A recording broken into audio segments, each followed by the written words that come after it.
ကန်ကုံတို့ဝေးဆိုတဲ့စကားလိုပါပဲအရန်ရှင်းနေတော့လေမဖြစ်မနေဝေးကြရတဲ့အခါကိုကဘလောက်ပဲတတိယနေနေဘယ်လောက်ပဲမမေ့နိုင်ဘူးဆိုမေ့ရှင်တဲ့သူကတော့မေ့မှာပါပဲကိုကသာမေ့နိုင်အောင်ကြိုးစားပါ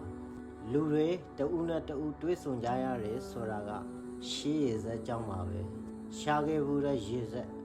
ပြူခဲ့ဘူးတဲ့ကောင်းမုန်းတွေကြောင်းအကြောင်းရှိလို့အကျိုးဖြစ်ထွန်းတာပါကောင်းတဲ့အကြောင်းတရားတွေနဲ့စုံတွေ့ကြရတယ်လို့မကောင်းတဲ့အကျိုးတရားတွေနဲ့လေ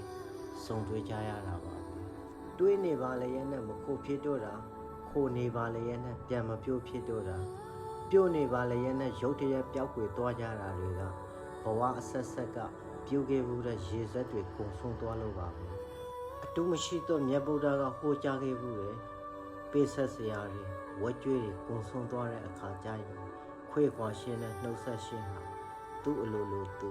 ရောက်လာပါလိမ့်မယ်